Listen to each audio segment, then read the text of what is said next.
नमस्कार दोस्तों, स्वागत है आपका डीप नॉलेज में। मैं हूं आशीष शुक्ला। आज मैं बात करना चाहता हूं कि हम लोग बात कैसे करें ताकि हमारे सामने जो खड़ा है, जो हमें सुन रहा है, वो सचमुच में हमें सुने, हमें समझे, हमें एक्सेप्ट करे और हमें एम्ब्रेस करे। इसमें कुछ 4 पॉइंट्स मैं चाहता हूं आप याद रखें। इसको मैं 4 लेटर्स में एक्सप्लेन करूंगा। HSCS। सबसे पहला H है हरी। डोंट बी इन अ हरी। जब भी हम किसी से बात करते हैं तो हम बहुत जल्दबाजी में होते हैं अपनी चीज़ों को बताने के लिए। इस चीज़ को अवॉइड करिए। अगर आप चाहते हैं कि लोग आपको समझें, आपके आसपास के लोग या कोई नया इंसान जिसे आप बात कर रहे हैं वो आपको समझे, तो आपको जल्दबाजी से बचना होगा। क्योंकि जब हम एक स्ट्रेस में होते हैं, गुस्से में, परेशान, डरे हुए या हड़बड़ी में, तो हम अपना स्टेट ट्रांसफ़र करते हैं, अपनी बात को ट्रांसफ़र नहीं कर पाते। मैंने देखा है इसको अपनी फैमिली में, अपने आसपास के लोगों में। लोग बातें करते हैं, हम झगड़े करते हैं, हम बहस करते हैं। सुना आपने मैंने क्या कहा?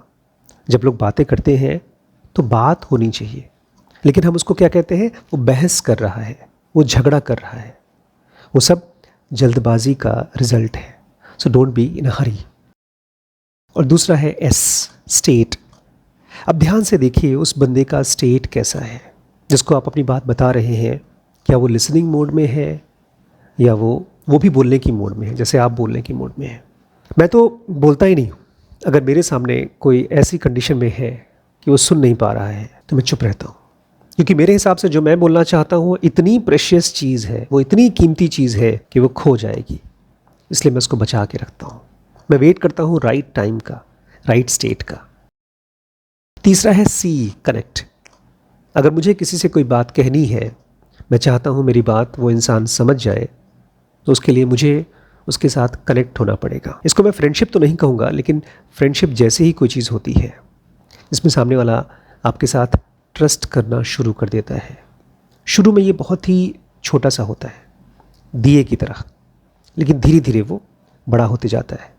सामने वाला जब आपके साथ ट्रस्ट डेवलप हो जाता है, तब वो आपसे बात करता है, वो आपकी बात सुनता है, वो आकर के आपसे सवाल पूछता है। आपने देखा है लोग पूछते नहीं हैं एक दूसरे से, केवल अपनी बातें बताना चाहते हैं। अगर आपके पास कोई इम्पॉर्टेंट चीज़ है जो आप अपने आसपास के लोगों से कहना चाहते हैं, तो सबसे पहले लोगों के साथ एक कनेक्ट डेवलप करिए, एक फ्रेंडलीनेस डेवलप करिए। और चौथा है एस, स्टोरीज।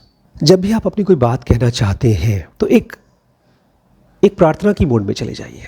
अपनी बातें कहिए, कोशिश करिए कम से कम शब्दों में कहिए। कोशिश करिए एग्जाम्पल्स दीजिए, एनालॉजीज दीजिए, कहानियाँ बताइए। आप उससे अपने शब्द नहीं कह रहे हैं, आप अपने अंदर की क्लैरिटी, अपने अंदर का स्टेट शेयर कर रहे हैं।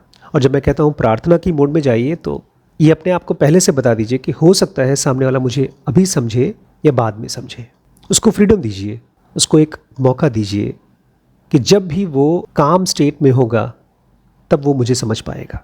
इसलिए बेसब्र मत होइए, आप बातें करिए, कम शब्दों में अपनी बातें कहिए और एक ही बात को बार बार कहिए।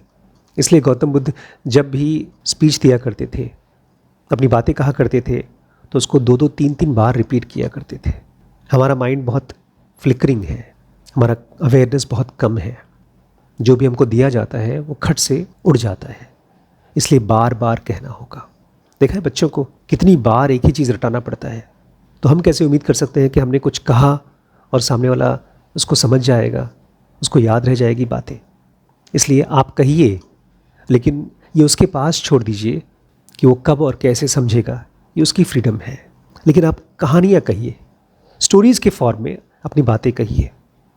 क्योंकि हमारा माइंड स्टोरीज़ की भाषा सुनता है, समझता है। इसलिए यूज़ स्टोरीज़, एनालॉजीज़। दोस्तों, डीप नॉलेज ऐप पे ढेर सारे नए नए कोर्सेज लेकर आ रहे हैं, माइंड ब्लोइंग कोर्सेज हैं। ट्राई करके देखिए। Thank you.